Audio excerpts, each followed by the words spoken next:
Mira, hay un poquito de todo eso. O sea, sin duda alguna, lo que sí ha cambiado en el fondo es el discurso. Vamos a decir que ha sido mucho más inteligente que en el pasado. Antes, la verdad que hablar del fondo era hablar como del diablo. Mala palabra. Era muy mala palabra y muchas veces en muchos países, no solamente de Latinoamérica, cada vez que se hablaba del regreso del fondo, había legítimas preocupaciones de que iba a haber estallidos sociales y eso. Y lamentablemente la historia de todos los países está llena de eso. Pero obviamente se utiliza también el fondo precisamente para... Es cómodo utilizar el fondo para endosarle una serie de responsabilidades. Y es ahí donde yo voy, doctor. El fondo lo único que quiere es asegurarse de que un país tenga la capacidad de pagar la deuda. Ahora, ¿cómo usted lo hace? El problema es suyo, mi amigo.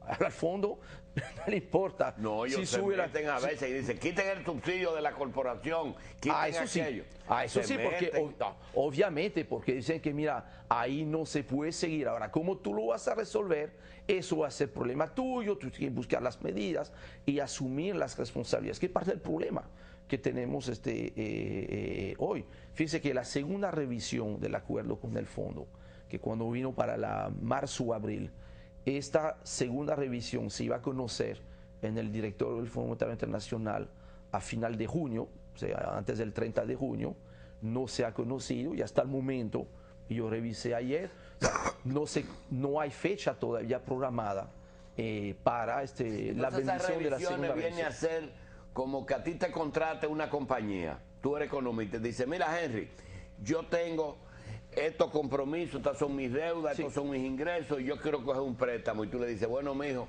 tú no puedes seguir endeudándote porque tú no tienes capacidad de repago, tú debes mucho, tú estás pagando muchos intereses. ¿Es eso al fondo? Asimismo, se hace una revisión trimestral, como en la escuela, como en la universidad, o como en la empresa, se pasa el examen, viene aquí el fondo, pide los datos, dice, mira, aquí sí, aquí no.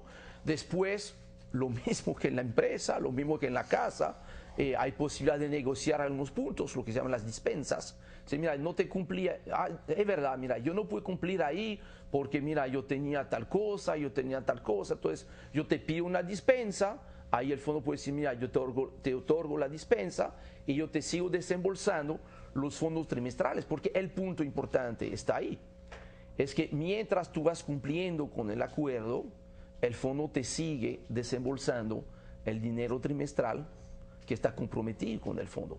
De ahí la importancia y la dificultad de la situación actual, porque sin duda alguna, aunque obviamente es odiosa, no voy a decir perverso porque tiene otras connotaciones, pero sí va a tener un impacto negativo en la economía macro y más grave, en la economía del ciudadano a pie. Esta medida del aumento del impuesto a las gasolinas. ¿Es un aumento? Pero yo sé que es semántico, si es indexación o aumento, pero yo no sé, quizá yo sea demasiado pragmático en eso.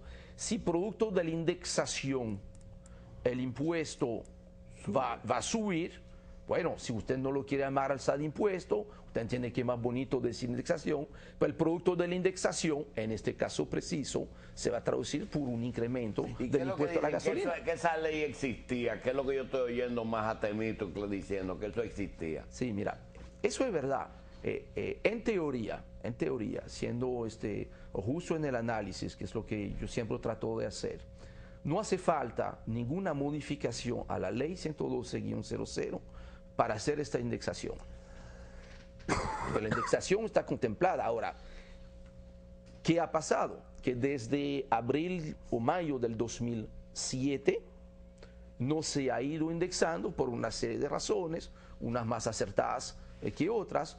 Una razón acertada es, por ejemplo, cuando el petróleo se disparó. Usted recuerda que en julio del 2008 el petróleo llega a $147 el barril. Los precios estaban subiendo tanto que obviamente cargarle además la indexación del impuesto era como mucho. Entonces no se hizo esta indexación.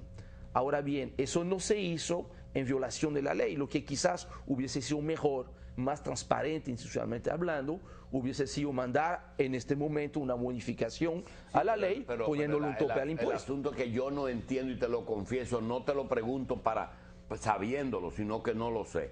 Si cada semana revisaban los costos del combustible, esta semana subió el combustible, el crudo en Texas o en Venezuela. Bueno, suben 2 pesos y se indexó.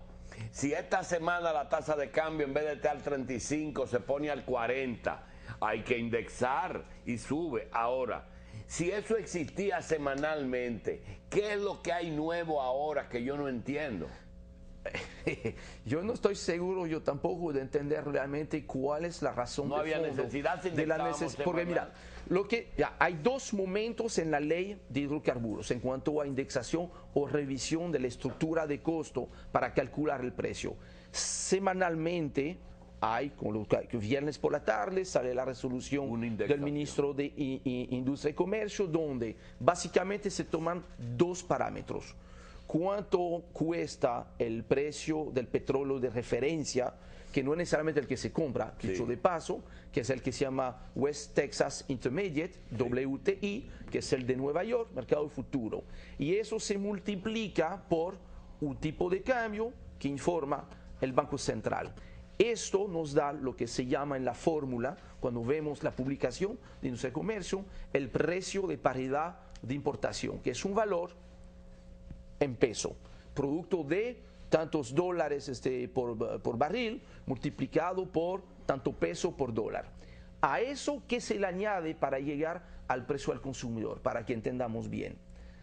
Hay un impuesto fijo por galón, en el caso de la gasolina premium son 47 pesos con 21, en el caso del gasoil son 17 pesos con 55. Ese es el impuesto que se creó cuando se creó la ley 112-00 en el 2000.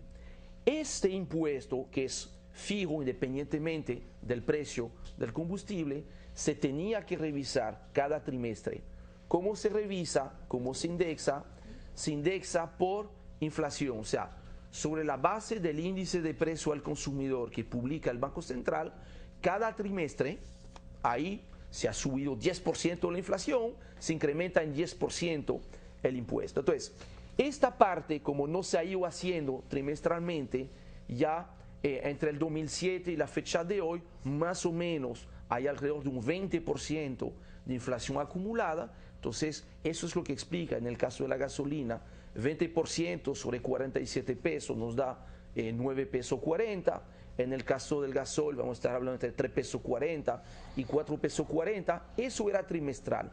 Lo que se hacía semanal es solamente el precio del petróleo por el tipo de cambio. El resto de las partidas, que no son partidas pequeñas, pero que son importantes, que es el margen del distribuidor, el margen del detallista y el margen del que transporta, se lo que llama el margen del transportista, son montos fijos en peso. Ahora, a eso hay otro impuesto, un impuesto que se creó hace 3 años, que es un ad valorem, cuando se eliminó la comisión cambiaria. Usted recuerda que cuando existía la comisión cambiaria se cobraba a todo lo que se importaba, incluyendo los combustibles. Entonces, cuando se tuvo que eliminar la comisión cambiaria, cuando se implementó el DRCAFTA, como la comisión cambiaria que se cobraba a los combustibles representaba más o menos el 25% del total de la comisión cambiaria, había que compensar este impuesto con un impuesto interno. O sea, ¿qué se hizo? Se sustituyó esta comisión cambiaria por lo que se llama un ad valorem, que fue como una especie de ITEVIS, con la diferencia que no se recupera, que inicialmente era de un 13, que ahora es de un 16. Este impuesto es doblemente malo. ¿Por qué?